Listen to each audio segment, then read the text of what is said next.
Hello, everybody. Welcome to another episode of the Thriving Adoptees podcast. So today I'm delighted to be joined by Dawnie Hammond. Dawnie, hello. Hello. Hello. How are you?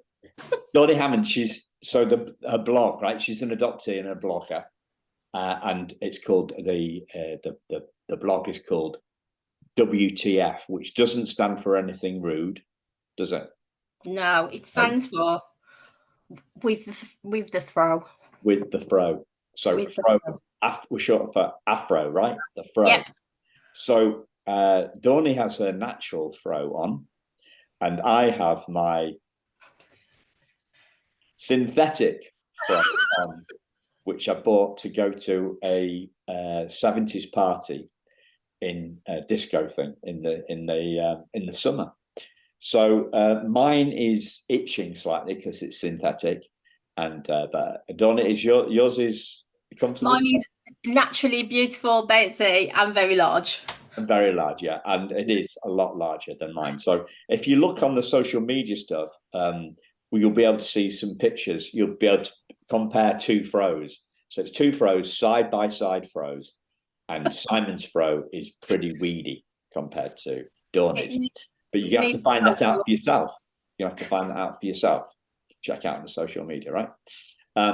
So the blog that you posted this morning, we're going to do something slightly different, listeners, today. So we're going to do something. This is real time. So normally we're looking back at somebody's kind of healing and learning journey, but today we're going to do something completely different. We're actually looking at the present, what life is like for Dawnie in the present. So this is how she expressed it. Or you could. I was going to read it out, but do you want to read it out? Do you want me to do it? No, you can do it. You can do it. Right, because otherwise she'll have to find it on her Facebook. I know. Yeah, exactly. Yeah. Okay. So I'm not going to.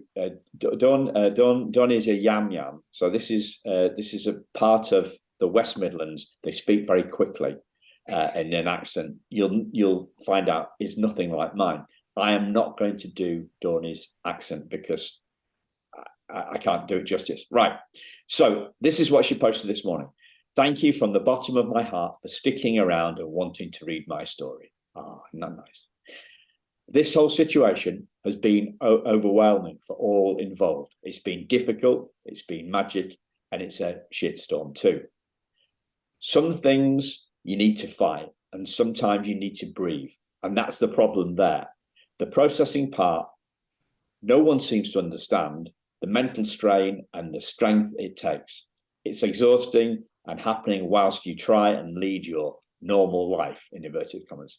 And life's now far from normal. And you have these extra family members. You look like them, you don't know them, you weirdly love them somehow already. You're in the middle always. You're always in the middle, and you can't pick a side, but you can pick yourself. And that's a huge pill to swallow, for me included. So we're right into it, eh? Yes, into the depths. Into the depths. Yeah. It is a difficult situation.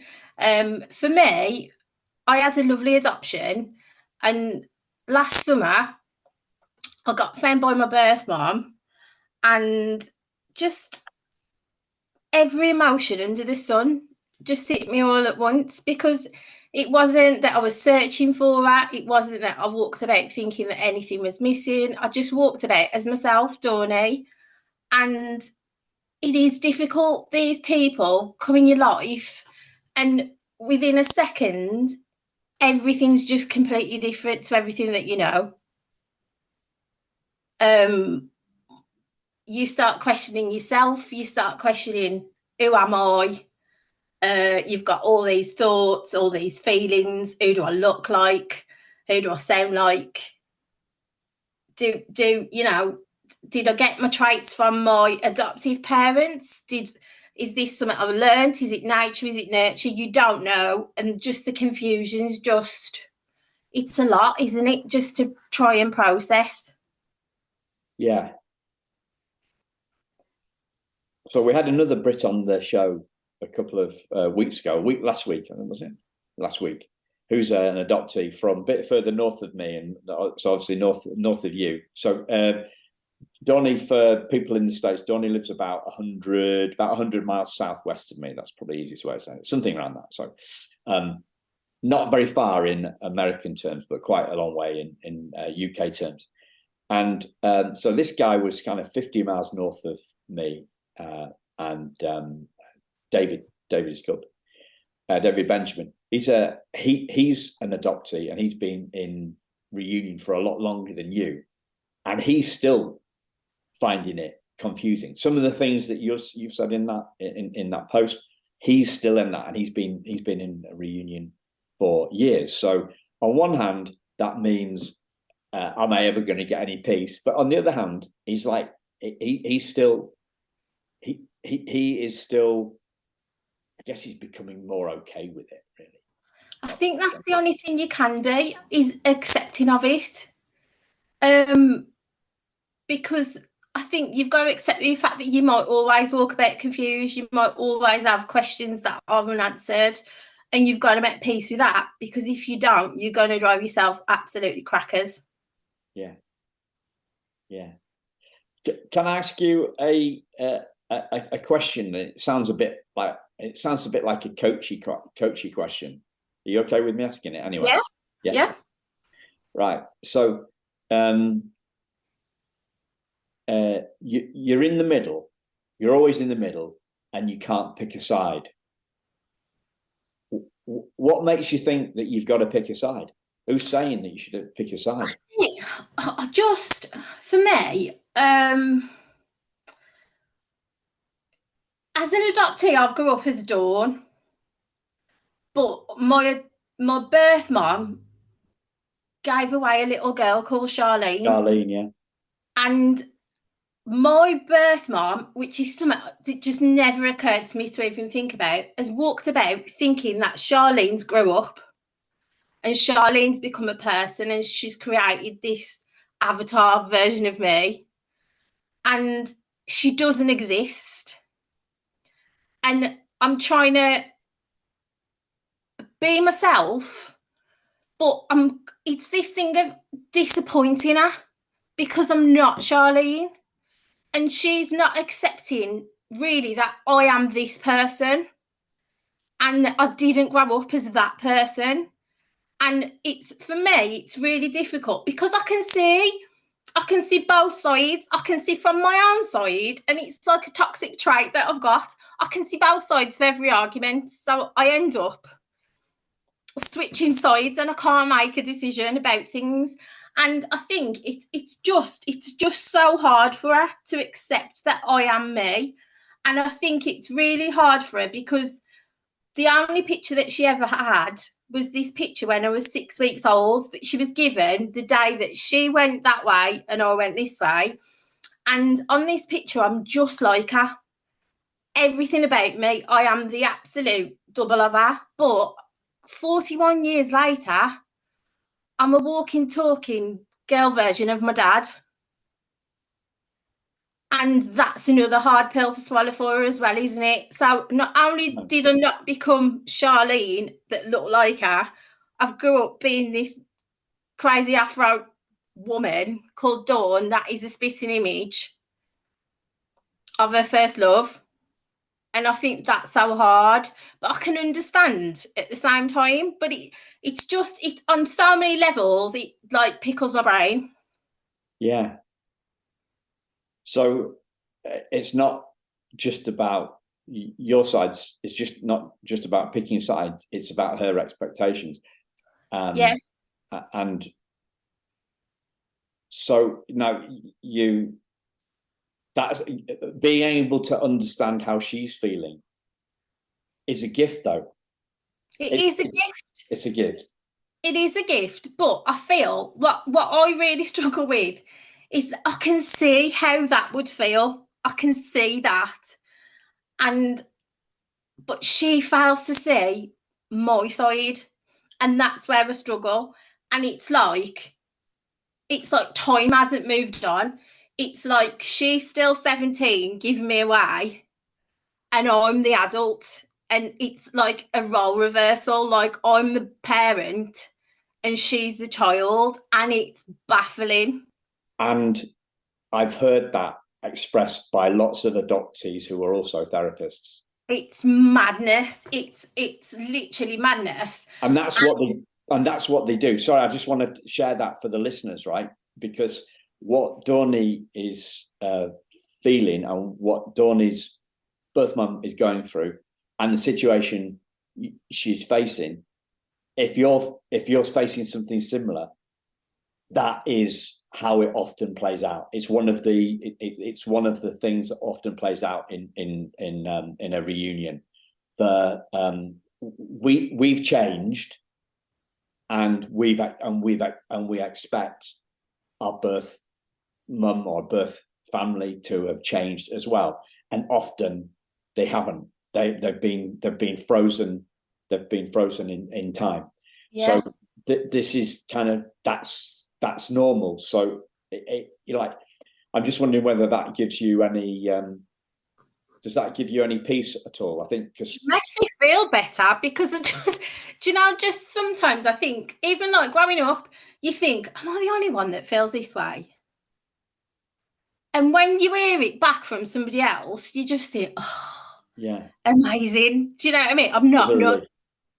Do you know what I mean? Like I'm not on my own. I'm not nuts. And and to try and say that to her, like I've explained that as well as I can, but I've tried to explain that situation a million times to her, and she just can't see it. And it's like we speak completely different languages, totally completely different languages, and it's frustrating because I just think, like, both of my adoptive parents have passed away, and for me, coming back was huge, because it was like an extra layer of my family back again, and I wasn't in charge anymore. And I thought, oh, this is going to be wonderful. And then she's come back, and I feel like that I'm the parent, and I'm parenting somebody that's nearly, well, has turned 60 now. Yeah. And it's hard work. It's really hard work, and it's bad enough trying to regulate your own feelings. Not that I try and regulate my mum's, but my birth mum's, but it's a hard. You can't have a normal conversation. It's just exhausting, and every time we have a conversation, it's like I've been run over and I need to have a day's rest, because it's just zapping. Yeah. Are you trying too hard? I've made real. I mean, this has been going on since last June, and we had a good fair few months where we just didn't speak because it was just too much. And I met up with that in August, and it was just, I didn't give her what I normally would put in. I probably give her about 40%, if I'm honest, because I just couldn't face that exhaustion again. And it's like, it is like time stood still, and nothing's changed for her. But the last time, well, she gave birth to me, and then I went into a nursery. Because my birth mum's of Indian descent background, and my biological father was Jamaican. Obviously, that was why I was put for adoption, but it was a religious thing with them, and she never looked at me. So I got put into the nursery, and then she went through this madness of 6 weeks because my granddad wouldn't allow shame on the family and stuff. My mum had to stay in hospital for 6 weeks until like all the checks were done. So she had 6 weeks of social services like begging her to hold me, nurses begging her to hold me, doctors begging her to hold me, even to just look at me. And that kind of torture, I couldn't even comprehend. I understand what she's been through. I get it, and I feel awful that that's what she had to go through. But at the same time, she wanted to find me, and she found me. So the goal was to find me. She found me, and I just don't think that she thought it through. I just don't think that she did think it through. I think she thought that Charlene was missing and that Charlene was going to come back, is what I honestly truly believe, because even meeting some of her friends and stuff, she's always spoke about me as if I was a missing child, as if like I'd gone missing or had been abducted, if that in that kind of manner, and to come back and for me to be me, it just didn't fit a mold that she created. And I've made peace with that because I like being me. So do you know what I mean? Like if that's who you wanted, that's not who you're getting. Well, she can't think it through though, because it's not a thinking thing. It's a feeling thing. It's a feeling thing, isn't it? But I think like I'm quite good with my feelings, and like all my feelings are on my face always. Like whether I'm confused, whether I'm happy, whether I'm sad, it's all in my face. And I just think she's so guarded that no one's getting in. And I understand why she's so guarded. She's been through quite a lot. But you can't let fear of things. And I just think if there's one person you got to let in, it's your child. But she's not prepared to. Well, I don't think it's prepared to. I don't think it's prepared to. I don't think she's not at where she's currently at. She can't do it, but she hasn't got a choice. If she had a choice, she'd let you in. If she was choosing, she'd let you in. She is without choice. Where she's at, she's not able to do it. It's not a what's the word? It's not something that she won't do, that she's decided not to do. It's something that she can't do. Do you see a difference? She's not making she's not making a conscious decision to do this. It's all driven by unconscious trauma from the past. So she's not. It's not that she's not able to choose at the moment. If she was able to choose, then she'd let you in. She's just not able to choose at the moment. Why do you think that she wanted to find me in the first place? That's what I can't get my head around. I can't understand as to why you would want something, why you would spend a fortune to do something, and then just not. Well, the simple answer is she loved you. It's weird, isn't it? Yeah, it is weird. Well, love isn't weird. A mum's love for her kid isn't weird. What, like when we think about, the kind of normalization stuff, right? We started talking about earlier on, right? So you talked about, you've connected with some adoptees, and then it's a universal experience, pretty much universal experience amongst us adoptees, right? We connect. We think we're going nuts. We find some other adoptees, or we find a book, and we realize they feel exactly the same as us, right? And then we think, great, I'm not going nuts. Or if I am going nuts, we're all going nuts. So let's all go nuts together, right? So it normalizes it for us, right? Yeah, true. So, and people talk about this in more scientific language, as they say, well, of course, it's a normal reaction to an abnormal experience, Simon. Oh, that sounds so boring. I like our version better. Okay, but this is what but it is nuts for your mum too, because her reaction is normal for what she's been through, right? Yeah, it is, and I get that, but it's just to be on the receiving end of it is horrendous. Yeah. It is horrendous. It is. Yeah. I'm sure it is. Because I just think, well, it's mad, isn't it? And like the only thing I can compare it to, and I spoke about this with Dr. Joanna. Do you know, Married at First Sight? Do you know when like the brides meet the groom at the altar? Right, And that's the first time you've met somebody, and then you're supposed to get on, and like they just don't. And it's just wild, isn't it? And it's not like that we don't get on. We've had some of the most brilliant days ever, with my daughter included, but then it just all goes wrong. Yeah.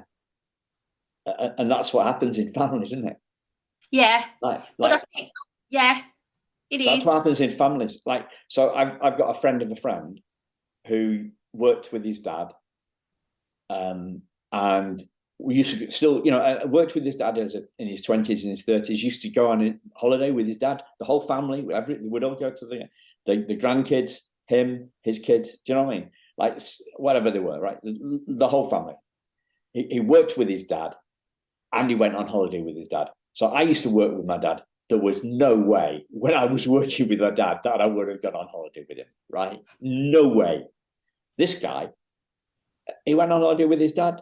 When he continued to go on holidays with that after this guy had kids with his missus, and then they fell out over money, right? They fell out of money, and so they weren't speaking at all. It was all lawyers and all this sort of rubbish because it was a lot of money involved, right? And by this time my friend's daughter was 16, 17. She was working as a waitress, right? She's working as a waitress. So she's working as a waitress in a restaurant, not in a cocktail bar. That's the Human League, right?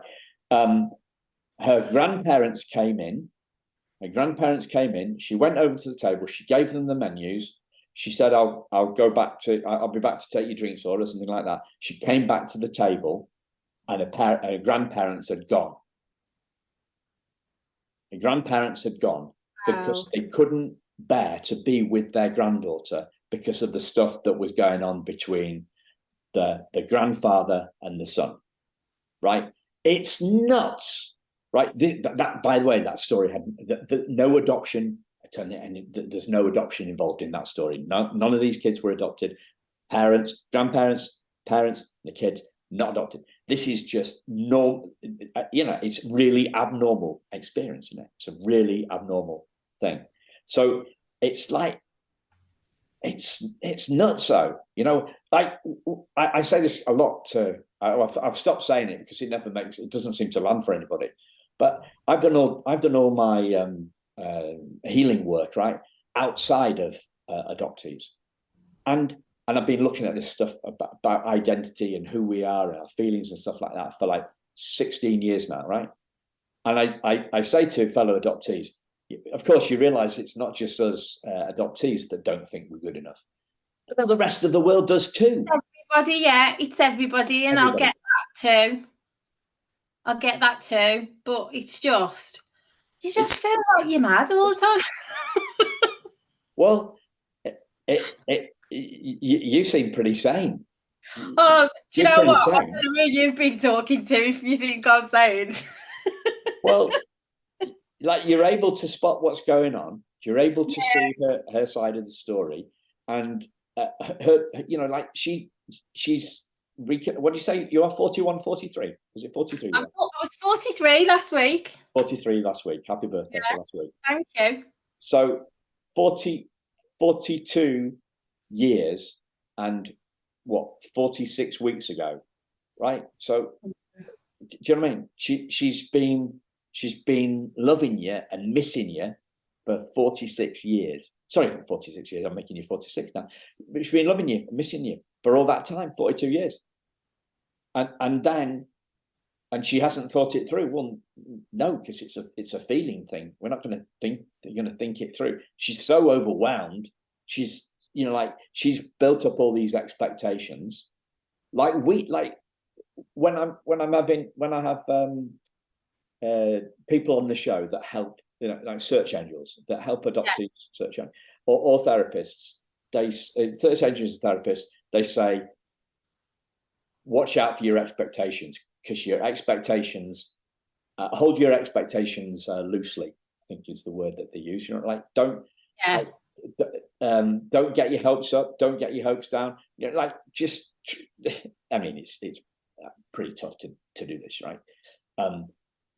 Hold your expectations loosely, because it's never going to be the way that you think it's going to be. And this, so that's theory, right? Yeah. Theory sounds great, but in practice, it's worked out. But the practice doesn't seem to work because it's overwhelming. It's confusing. It must be horrible. Like, and I do think about it all the time, because, like, obviously she walks about on the earth thinking, oh, I wonder what she's like. I wonder, she's like this, she's like that. And then obviously she doesn't want me to have a horrible adoption. But when I've had the best adoption that I could have possibly had, and I've lost two of the most amazing people, she's got a bar that she's holding herself to. I'm not asking her to be them, but she's got a bar that she's now thinking, I've got to be as amazing as them. And I get it. I see it from all sides. But until she's prepared to do any work, I can't help her. Truth, absolute truth bomb, whatever they say. That is absolutely true. You can't. She has to make a decision at some point to do some work, or to talk to a fellow birth mum, or to listen to this podcast, or to listen to another podcast. Listen to some birth mums. There's some great birth mums podcasts out there, right? So, and I can put her in. I can give you the details of birth mums. So we've had a couple of birth mums on the show that run podcasts. So I can put you in touch with them, or you can pass those details on if she's up for doing it, right? But yeah, you can't. I came up with this a couple of years ago, and I'm really proud of it. And so I was chatting to one of my wife's best friends, and we were talking about change and having insights, right? And because when we see better, we do better. Yeah. See what I mean? When we see better, we do better. So when we realize it's a normal reaction, then we're kinder on ourselves in this context, thinking of it from an adoptee's context, right? There's no such thing as a second-hand insight. True. There's no such thing as a second-hand insight. We have to have them for ourselves. So all we can do is point stuff out, point people in a direction, and hope that they see something new. And when they see something new for themselves, then they might change. When it's a profound enough insight, when it's a profound enough. So the example I normally give when I'm thinking about this is stopping smoking, right? So we all know that we should stop smoking, but I had a huge, I'd been smoking for years, decades, and then my mother-in-law died from cancer. And when we got that news, I thought, that's it. I'm done with cigarettes. A couple of days later, I had 3, and then I thought, no, this time I'm really done. And that was 11 years ago. Well done, yeah. So within 15 minutes of that insight landing for me, I was down at the chemist buying a nicotine thing, so a nicotine tool something that you put in your mouth to stop the nicotine craving, or something really helps. It was a profound insight, and profound about smoking and profound about adoption. You know, it's two completely different things. But it's a profound change. Yeah, it is. Changes it. It is indeed. Let's just hope and pray. Yeah.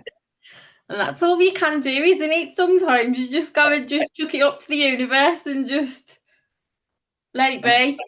You can do what you can do. Yeah. You can't do anything more than that. It's not your job to parent her. It's not your job. You cannot help her to her own insights. You can point her in some directions.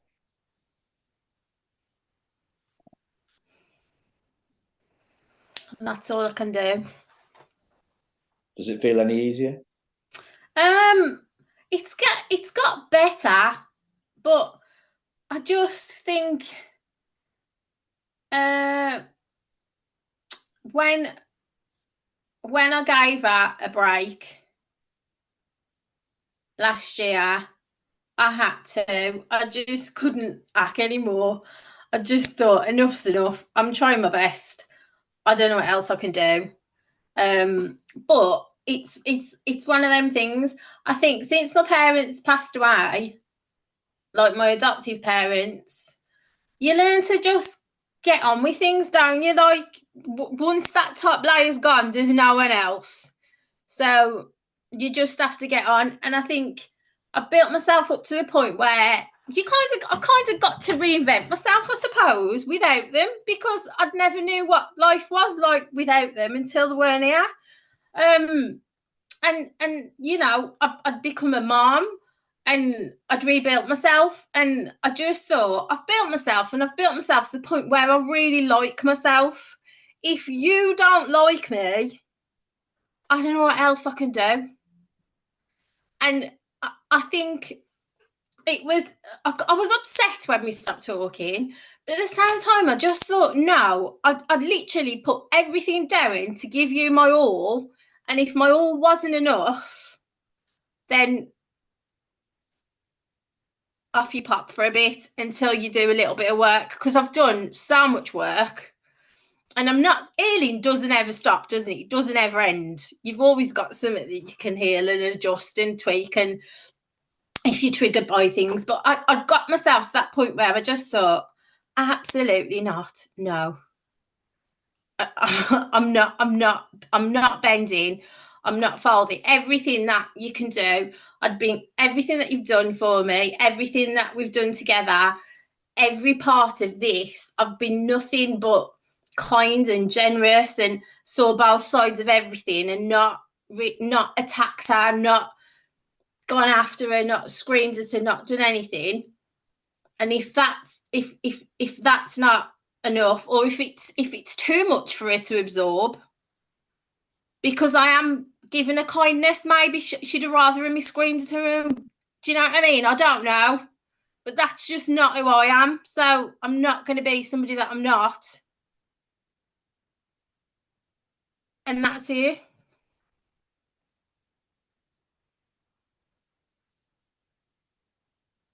It's a real difficult situation, because I just think she's complete and utterly triggered beyond her means, and she doesn't know what to do.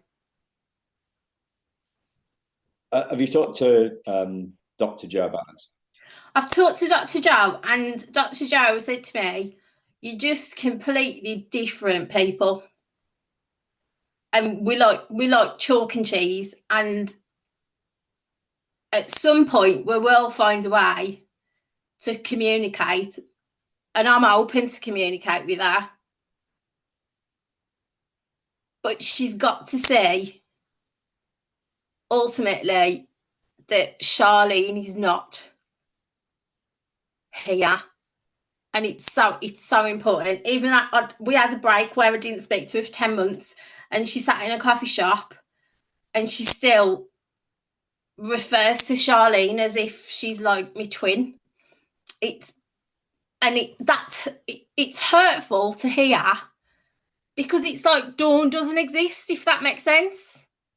But at the same time, and I don't know if you saw, when I turned 43, I had the week off. I didn't write a blog even. But I did write to Charlene, because in all my blogs I've wrote about her, and I've kind of discarded her as if she weren't a thing, because she wasn't to me until a year ago. She wasn't. That was just a name that I had. It never occurred to me that she was a person. I know that sounds ridiculous, but the penny hadn't really dropped for me. It was just a name. And I wrote her a letter, and it was the first time I thought, do you know what? I've been really disrespectful. And I saw it I saw my mum in August, and this is like 6 weeks later from that conversation. And my mum was still talking about Charlene.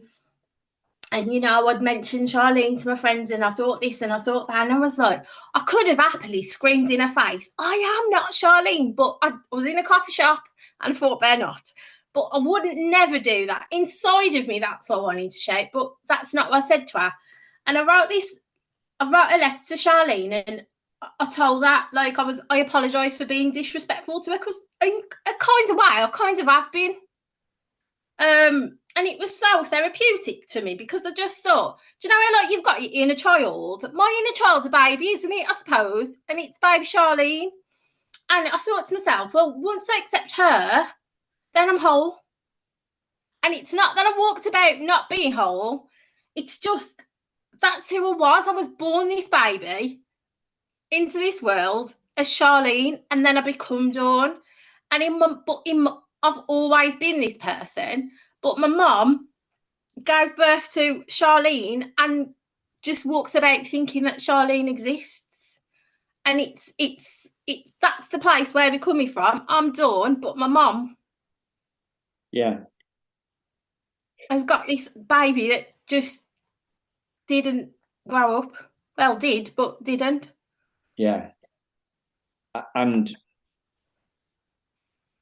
when somebody handed me a piece of paper with my birth mum's name on it, it had my first name on it as well. It's so bizarre, isn't it? Because you just think, what? What was your name? David Anthony Flower. David Anthony Flower. Wow. How do you feel about, like, David? Like, what do you think?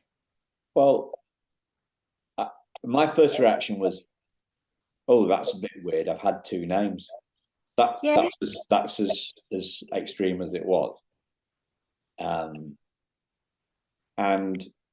then a couple of months later, I was listening to a podcast or an audiobook, and it talked about the fact that the truth never changes.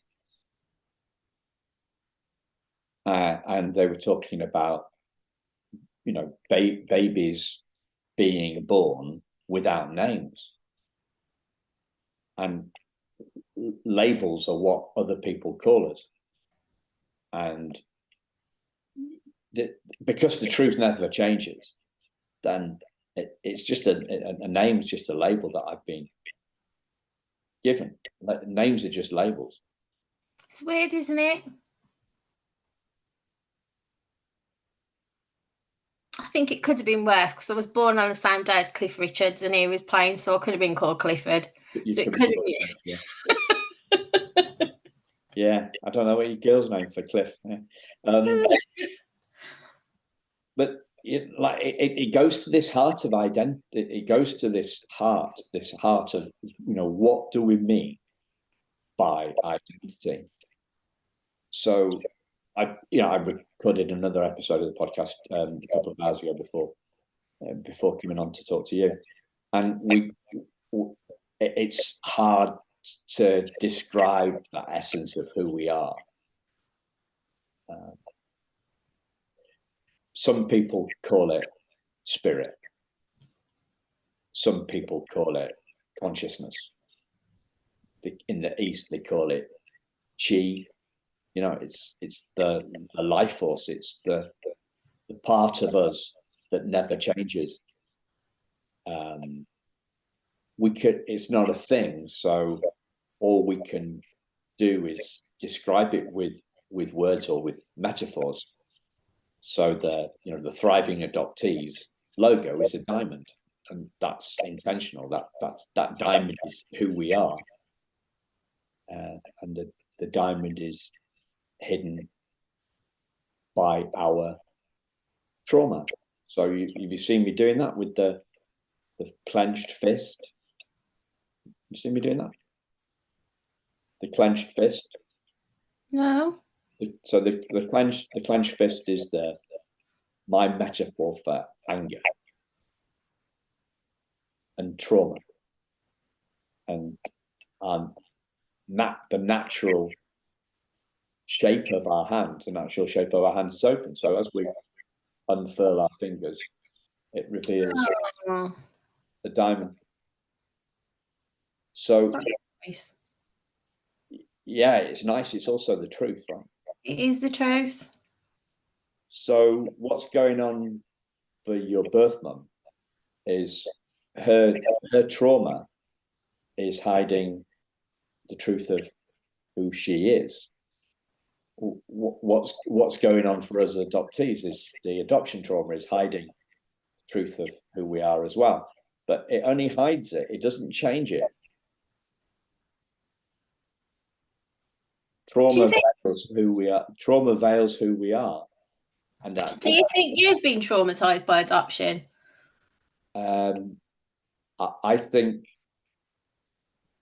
what I just said is the truth. I think the truth of who I am has been veiled by trauma. I think the truth of who everybody is veiled by some trauma, or more than one trauma. Like I describe, if there is a primal wound, I say, well, for me, mine was a paper cut, right? My primal wound was a paper cut. I see people whose wounds are far bigger, so some people look like they're being bitten by a dog, and some people, feel like they're being bitten by a shark. My paper cut is my primal wound is a paper cut, and some people, they've gone through trauma after the relinquishment, so they haven't had the great adoption experience that you and I have had. So the traumas stack on, the traumas build up, and you've got basically more and more layers of trauma. But however thick the layers of trauma, the essence of the diamond is always there. It's just not. We just can't see it. We haven't yet seen it. We haven't seen the truth of who we are. Yeah, it's just a matter of yet. So switching metaphors. This is one you wrote about. Did you write about flowers or something this week? I don't know.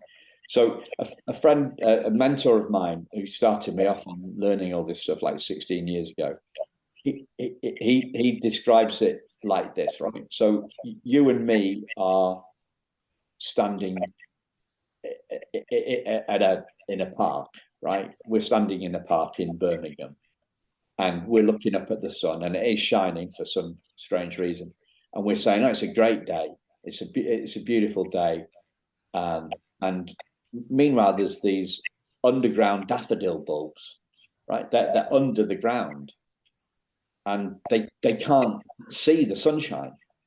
They can hear us. They can hear us saying, "What a great day it is," and they're underground, and it's dark there, and they're saying, "You,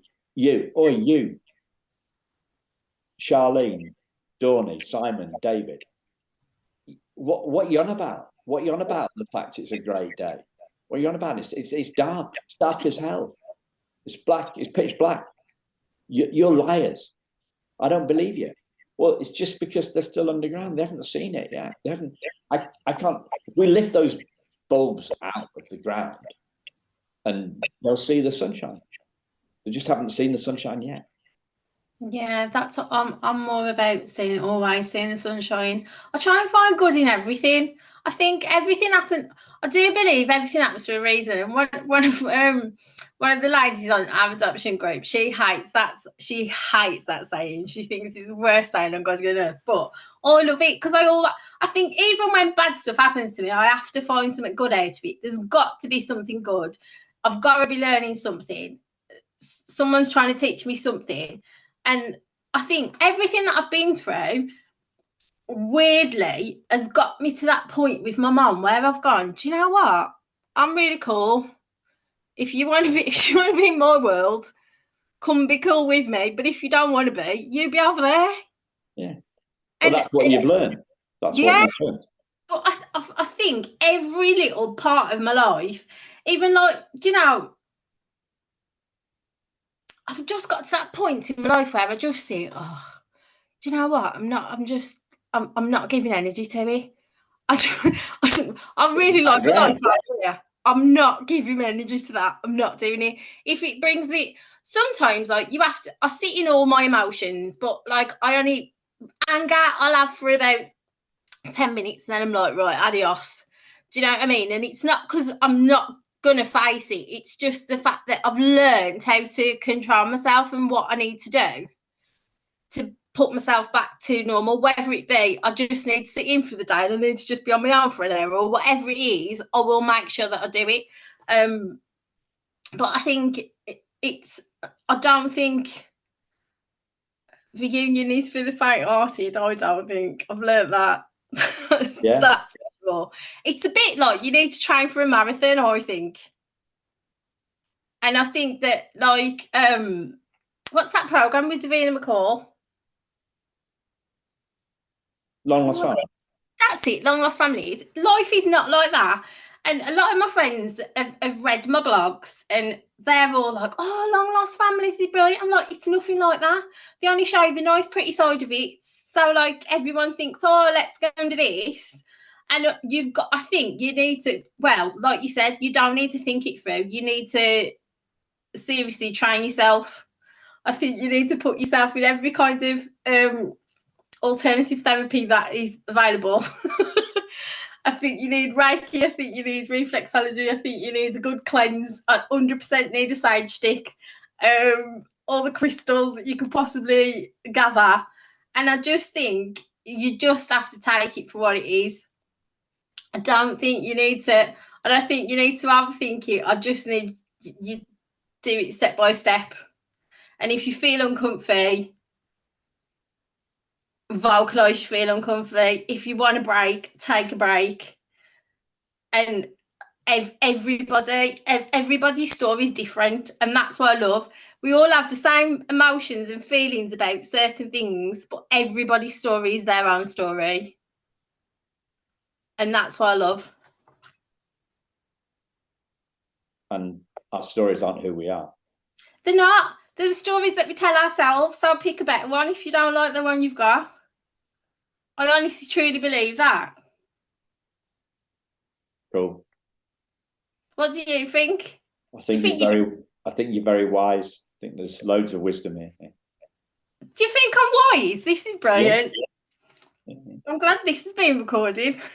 I was just thinking, what was I telling her all about those bloody daffodils and stuff like that for? She's got all the wisdom inside her. No, but I like to hear. I love to hear people's different tales and perspectives. It's nice, isn't it? That's how you learn. Yeah. Otherwise, what would be the point? That's the point of conversation, isn't it? Yeah, it's the point of a good conversation. Yeah. Yeah. We're not normally having conversations about stuff that really matters, aren't we? We're normally just talking about rubbish. The weather. Just me, yeah. The weather, yeah. Yeah, the weather. Oh dear. Yeah, you got some miserable weather today. It's not particularly great. It's not rain though all day. All right. So it's been all right in sunny, sunny neighbourhood. Who created this? Who created miserable weather? I don't know. I'm still convinced that it's controlled. Yeah. Someone's got the sunny dial. You'd think, yeah. Cool. But isn't that just the weather changes? But what's happening on the inside, right? Like, so the weather makes me miserable. Really? Have you ever been sad in? Have you ever been sad in the sunshine? I don't know. Maybe, possibly. I've been sad in the sunshine. I've been happy in the rain. I've been Yeah. sad in the rain. I've been happy in the sunshine. The weather does, I suppose. Do you know when you wake up in the morning though, and the sunlight, like on holiday, you can't wake up on holiday in a bad mood, can you?